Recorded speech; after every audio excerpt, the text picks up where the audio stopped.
Good morning, happy Tuesday, and welcome to our monthly live show, the What's Next with Blended Learning live show, where we get the opportunity to spend a little bit of time each month covering a different topic underneath the umbrella of blended learning, or at least related to.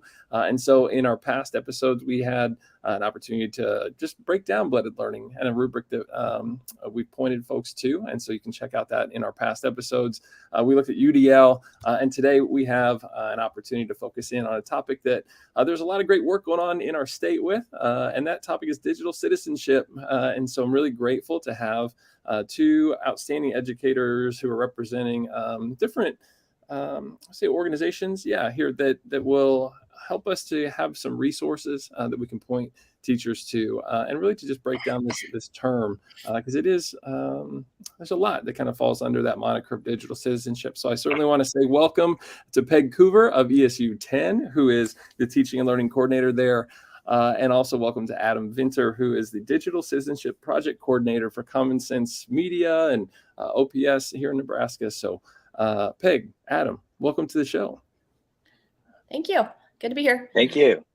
Yeah, and so I think we'll just dive right in. And for folks that maybe have not had the opportunity to watch the show in the past, we'll spend the first 20 minutes or so getting the opportunity to talk about digital citizenship.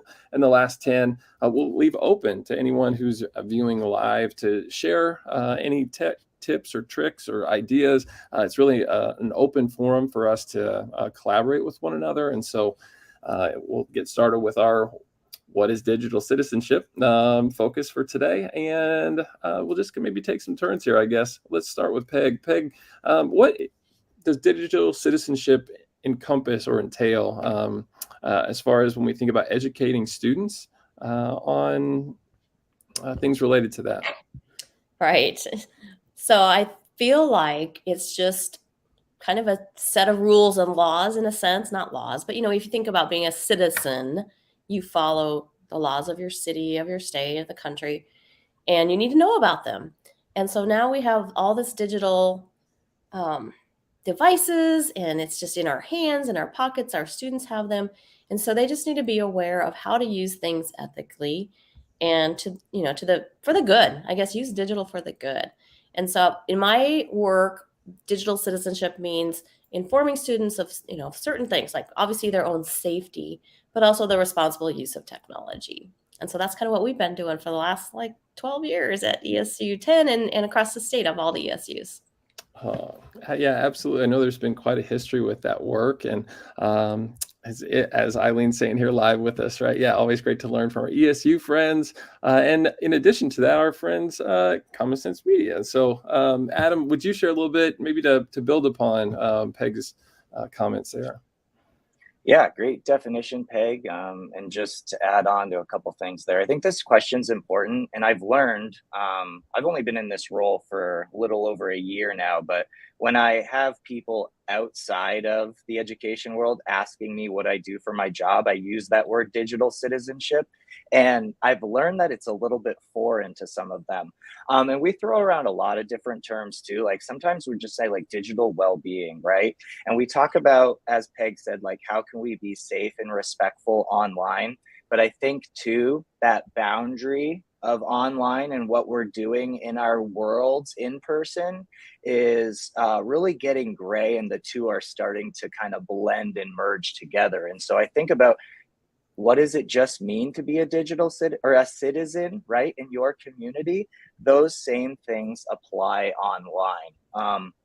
I oftentimes like to break down the Common Sense Media definition, which is the responsible use of technology to learn, create, participate. So if you think of those three things that you can do online, how can you do all of those things in a safe and respectful way? And then, not to take up too much airspace, but then I'll add on, we can think of the rings of responsibility. And really that's how can our actions, how do they have an effect on ourselves, our community, and then the kind of world as a greater good? We know that when we're online, we're often interacting with people from all over the world, right? And so we have to think about the fact that our actions that we are doing online, they're oftentimes not only just going to affect ourselves, they're going to affect and have a ripple effect on our friends that we're following on social media and our family, but then even strangers that we don't know because we're playing on a game on some online platform. And so, what we do on that digital space can have an impact on other people as well. So, we need to be careful. And so, I think that's what it means to be a digital citizen.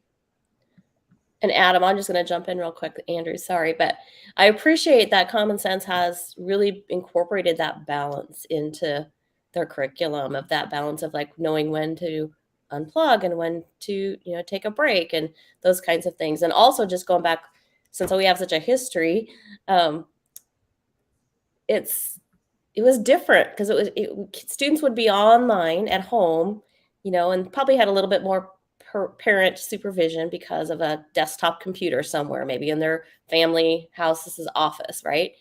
And now it's, all the kids have that in their pocket. So it's huge right now. And the impact on, just the future and the kinds of decisions that students might make that might affect their futures. Yeah. Can I add on or should I pause? No, go right ahead. Oh, I always like analogies. My boss here in Omaha Public Schools, he's always connecting things with analogy, right? But so I think about like when I learned to ride a bike as a young kid.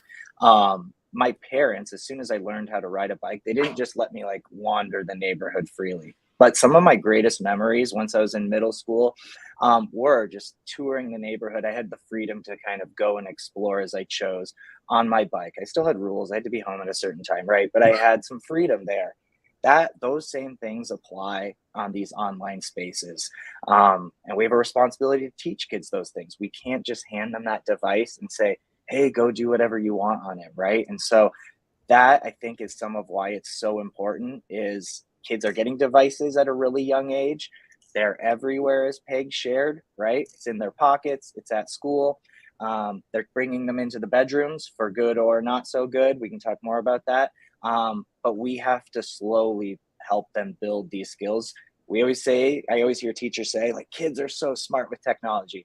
Yes, they are. They still need to learn how to use it responsibly, though. Is it fair to say too that a portion of this, a large portion of this, is figuring out how to engage with these communities, right? Like in and how you represent yourself, but is a portion of it also determining where you want to be and what communities you'd like to be? I'm thinking just of the relationship sense when we say community, and I oftentimes think of that in a local context. To put this into a digital context, as Adam was saying, where you're sharing with the world, it is, I think, in large part how you show up and present there, but also identifying which of those you want to be a part of too, right? Is that part of the conversations that go on?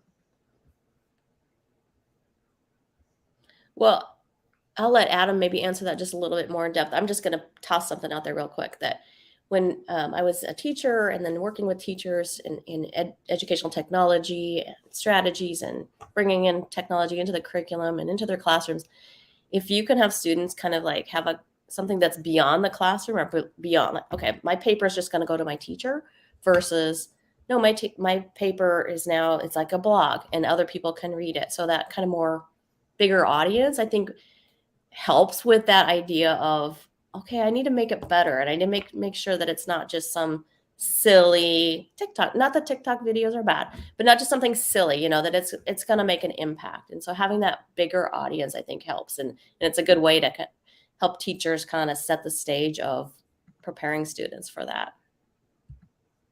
I think too, like kids have so many more opportunities to get the supports that they need online, find a group of friends or their peers that have the same direct interests. And so maybe that's kind of relating to your question, Andrew, in terms of what communities are out there. But I know that there's kids that are going to different support groups on like Discord, for example, where they're talking about some really heavy issues that maybe they're not comfortable talking with an adult or even a group of peers that they know in school. And so they go to these online platforms. to search for answers. Again, whether that is good or potentially harmful. But that's the reality of what kids are doing right now. And so kids do have the ability to pick their communities and who they want to spend time with and interact with. And so I think we need to be thoughtful about how we teach kids to do that safely, right? Because right now they're navigating it, whether we want them to or not. And they may have supports at home or in school, but we also know that a lot of kids don't, and they're kind of out there just learning for themselves for the first time.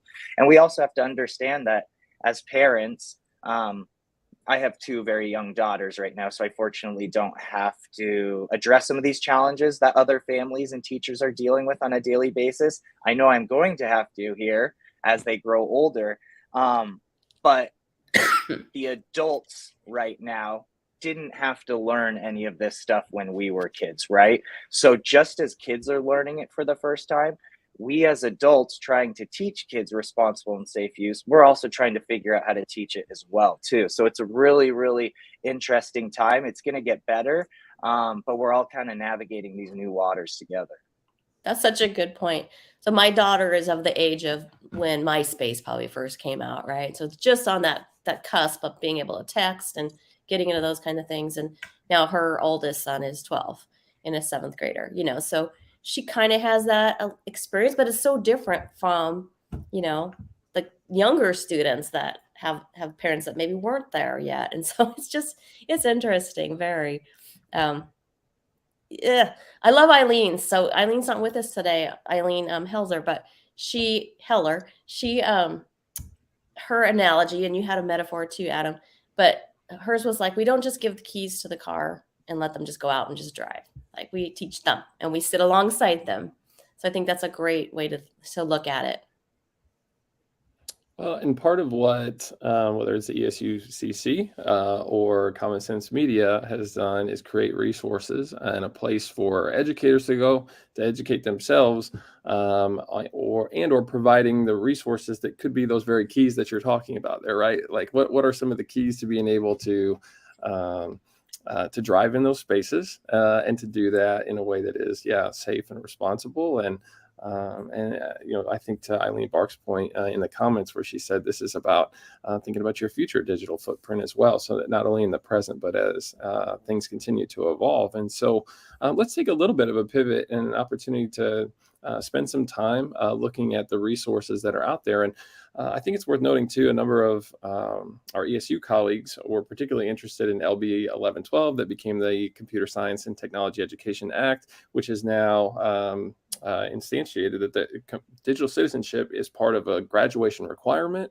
and that there is legislation with that act outlining that these would be experiences that we're having at the elementary and middle school level, which, to be completely transparent, has been going on for quite some time. But to have it in record like that as a requirement is something to think about. And so if people are needing resources, this would be an opportunity for us to share some of those. And maybe we'll start, Peg, will you share a little bit about the DigCit site that the CC has been a history with here over the last several years? Yeah, I'll try to keep that brief. But we started with, we called it the Digital Citizenship Symposium, and we brought teams of students and teachers in to our ESU. And then we started then branching out to, like, okay, it was at ESU 10, then ESU 7 also had a site. So we kind of bridged it with, back then it was the distance learning equipment, not Zoom. But now in this day and age, we can do it very more easily. But obviously with COVID, we couldn't have it for that year. And then the next year, anyway, long story short, we now have we had a website that was just kind of documenting our resources and just what we've been doing and over the years. And our first year of it was 2011. But now we have online content that's available throughout the year, and even going back. So like this year is our third year of having the online content. You can go back to last year's content, and you can go back to 2 years ago. And I'll give Common Sense a plug, because some of our content we do pull into Common Sense depending on the grade level. So this year, we had 2 videos created by people that just wanted to help us out. So for the high school division, we had 2 videos created. One was more on kind of that digital balance, and then one was on that creating versus consuming technology and using technology for good. And then we incorporated some common sense curricula for the middle school age. And then we did the DigiDucks, which is kind of like a story. And then there's some discussion questions that go with it. So it's just kind of fun as a way to get students and teachers like any teacher can participate. All of their students can participate throughout the year. It's no charge. There's no cost to it at all. Before, when we had it face to face, we kind of had to charge a little bit to help pay for speakers or to help pay for lunch. But now we don't have to do that. And I love that. I love that it's not just an event. It's not just a one-day thing. Whereas it kind of was like that. I missed the face-to-face part. I'm not going to lie about that, but it's there year round. Well, yeah, that's terrific. That work, like you said, has been extensive. And I know there are around 2,000, it seems like annually there's around 2,000 students that receive certificates from that site. And so obviously something that's being accessed and used. And there's also teacher resources there for those, for teachers to be able And to. a contest. Oh, yeah. And maybe bring that up real quick and then we'll pivot to some common Yeah, sense real media. quick. Just there's a contest. So get your students involved. They can do a public service announcement, video type thing, or podcast audio, or a poster. And it doesn't have to be a digital poster. Like they can do a poster on paper and take a picture and send it in. So all that information is on our website. Terrific. Well, so there's one great resource for folks looking to enhance their efforts in this space. And so, Adam, could you speak a little bit to what we have with Common Sense?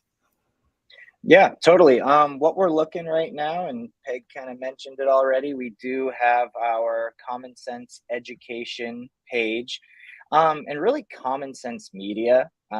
Education is just one of the three parts. We have a huge, which we're not directing you to today, but we have a huge family space where our families can get advice articles, videos on really timely, relevant topics that are pertaining to their kids' lives. We also have a huge advocacy team that are working with legislature and trying to hold big tech companies accountable. I work specifically on the education team, and we've got a small but mighty curriculum team that is always putting out new content. And so our main education page is really the home of all those things for educators. Really what I would say is our bread and butter, and what we're best known for is our K-12 digital citizenship curriculum. And you can see it's organized there. We cover 6 topics: media balance, privacy security, digital footprint identity, relationships, cyberbullying, and then news and media literacy. So we feel like we have a good variety of topics, and each one of those topics is addressed with a specific lesson, starting at 2nd grade all the way through 12th grade. So it's really pretty comprehensive curriculum. We also call it turnkey in the sense that we are hopeful that you could put this in teachers' hands and it's ready to go for you. Videos, lesson plans, scripted lesson plans, right? So if you're a brand new teacher and you need to read word for word, most of us typically don't do that, but you have that ability. Handouts, quizzes that can be compatible with Google Classroom. So really a lot of resources that should hopefully be easy for you to take this content, learn about it yourself if you need to, and then deliver it to students really well. So that's one of the things that we have. Terrific. And I noted too that when you shared over some of these resources ahead of time, that there were some new mini lessons that I was really curious to learn more about regarding meeting the digital citizens. And so can you tell us more about that effort? Yeah, those, we're looking at the digital citizens right there. We've got head, guts, arms, legs, feet. And these new mini lessons are catered towards really our pre-K, 2nd grade, 3rd grade audience. And it's really just a foundational way to help our early childhood students learn these really important digital citizenship concepts at a basic level. Okay, so those 6 topics that we addressed that I already kind of shared with you, each one of those digital citizens represents something. For example, arms. He's media balance, right? And you're using those arms to balance yourself out. Heart is representing having positive relationships online. Legs is standing up for cyberbullying and hate speech, right? So each one of them just has a really simple message And as we go throughout our curriculum, we dive a lot deeper into these topics, right? We need to get a lot heavier for some of our, especially our teenagers and high school students learning about these concepts, but it just provides a really basic foundational way to learn a new concept and provide and connect some meaning to it. So those are intended to be like a quick 15-minute mini lesson. There's a handout, there's a video for each one of them, there's a mini lesson plan, some coloring activities, really simple. Hopefully it's easy for educators. They live super busy lives and already have so much on their plate. If there's an opportunity to fit in this mini lesson, hopefully you're able to do that. Terrific. Well, thanks for sharing a little bit more on that. And Eileen sharing too, this is super easy to implement in the classroom, which is always makes for a great resource and a must, as Eileen's talking about there. And I guess before we kind of pivot to what will be our last segment here, where we get a chance to do some sharing with anyone who's live, is there any kind of closing message or resource that you'd like me to point folks to before we transition to that time? Peg or Adam, for that matter. I don't know. Keep up the good work at Common Sense Education and Common Sense Media, Adam. It's awesome. Thanks, Peg, and same to you at ESU 10. And I will definitely be checking out your website. Common Sense is by no means the end all be all to digital citizenship. It's everybody. Obviously, it's a nonprofit organization where we're passionate about it, but there is a lot of other good companies and education service units or schools, right? Districts doing really, really good work. So it's awesome to see just the importance is ramping up everywhere. If I have a quick moment, I do want to touch on something that I think is super important. Digital dilemmas are what we call them at Common Sense Education, which are really these like tricky situations that are really hard to navigate, right? There's not always a clear right or wrong answer, but our kids growing up in these digital ages are just responsible for addressing them at all times of the day. For example, like a high schooler's up really late at night, they're on their cell phone, they know they have a test in the morning and they have got a swim meet or something, right? And they know they need to put their phone away, but on the same time, they feel responsible for staying connected with their friend because they know their friend is going through something right now. Like those are the real things our kids are challenged with right now. And so we have to be helping them navigate kind of these challenging dilemmas because there are so many new things because of the ubiquitous use of technology that kids are dealing with on a daily basis. So we'll continue to advocate. I know all the educators joining us here today will as well. But it's just so important, right? So that's my last closing thing about digital citizenship. Love that. And that kind of gets us to the what is our closing segment, where we add and get to do some just impromptu learning. And so sharing out of ideas that maybe you've come across over the course of the past month. I know there's been a number of different conversations with this. I'm going to go to our, we did have a question actually to bring up here first. Where can schools go to get support for the digital dilemmas? Maybe we'll kind of backtrack a little bit and see if we got an answer for that. I mean, the digital dilemmas that Common Sense writes are built directly into the core curriculum. They start at the 6th grade level. They're really intended for 6 through 12. But there is a spot directly on the Digital Citizenship curriculum page where you can find them kind of pulled out of that core curriculum. And just really like literally under the digital citizenship heading on the Common Sense Education website, you will find digital dilemmas where you can learn more. Awesome. Thanks for sharing that. And I'll add, Andrew, I don't know if there's a way to share my contact info. If anybody can reach out to me directly, I am more than happy to always work with them that way as well. Yeah, actually, Adam, if you'd want, I think if you put it in the private chat, I can bring something directly over to whatever degree you're comfortable with posting that. And from there, I would say, Peg, what is something new that you've learned about tech tip, trick, cool wise, something, or even an idea that you'd like to maybe share out? I did have an idea I wanted to share out, and I came across it on Twitter probably about 3 weeks ago, I would guess. But it's kind of low tech, but with a tech twist. And so the Stephanie Howell, I believe, is the name of the person that tweeted this.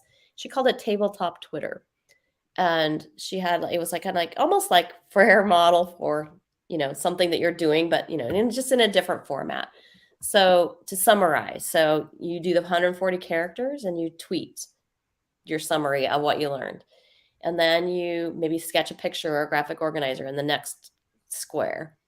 And then the third square would be, okay, now you have to come up with a hashtag. So it really summarizes it, like instead of the 140 characters, now it's just like 1 word or 2 to 3 words at most.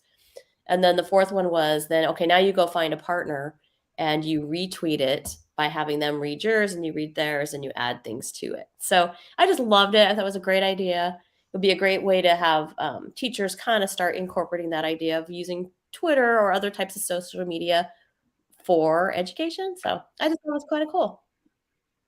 Oh, that's awesome. And thanks for sharing that idea. We'd invite folks to post in the comments if you have something that you'd like to share, something that you learned or a tech tool again, tip, trick, those kind of things.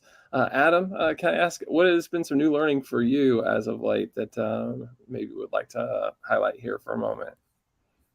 I've been reading this book, Behind Their Screens, and it's all about teenagers and what they are experiencing and learning and hearing their perspectives about how they are living these digital lives, right? I don't know if it's necessarily, well, I've learned a lot from the book, but something I want to do and something I think we need to do a lot more often is us adults who are learning how to support kids.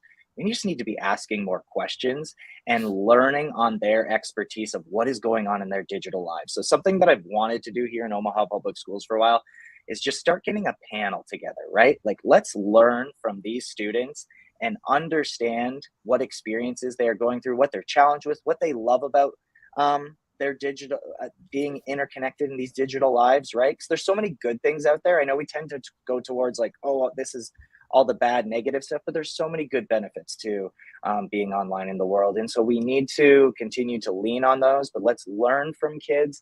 And so just asking questions, providing them to have space to share that, I think is important in an education setting. Oh, awesome. And I don't know, maybe a little bit of a pivot or transition to what I was going to share was, again, making digital spaces for folks to present their ideas and connect with others.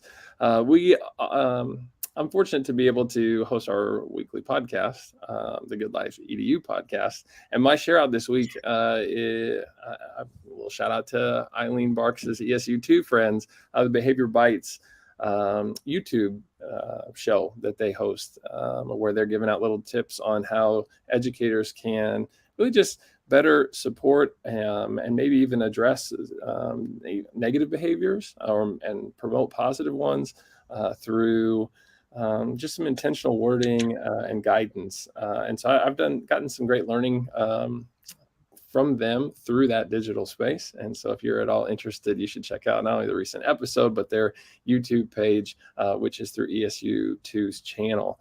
So certainly check that out. I thought I'd get a little love from Eileen for giving them a shout out. And I'm so sincere in doing that it was pretty terrific to get to see the work they're doing and how passionate they are about that. And so thanks from Craig, or thanks from Craig, for the book recommendation. So that's good. And we'll be checking that out too. This is just really a place for us to share ideas, to learn, to grow in our collaboration with one another. And so thanks both to Adam and to Peg for being leaders in this space, not only today, but on this topic each and every day in your respective roles. So any parting messages here before we wrap things up? Oh, thanks, Andrew, for doing this. It's great to get this monthly message out. Yeah, thank you so much for having me. It's been great. Well, then I hope everyone gets the opportunity to join us next time as we do this each and every month on the last Tuesday of the month at 9:30 a.m. Central. And so we will be getting a chance to chat on February 28th. And the topic at that time is going to start to look at how we take some of our previous conversations about blended learning and UDL and think about that in that MTSS structure. And thankfully, we've got some training with Kitty Novak, which I can also kind of point folks to. If you're interested in taking part in that, reach out to your local ESU as we can get you signed up for, as that is a Zoom training. But we'll take some of that learning and bring that into the live show at that time. So to Adam, to Peg, thank you both. For everyone joining online, thanks. And we hope to see you this time next month.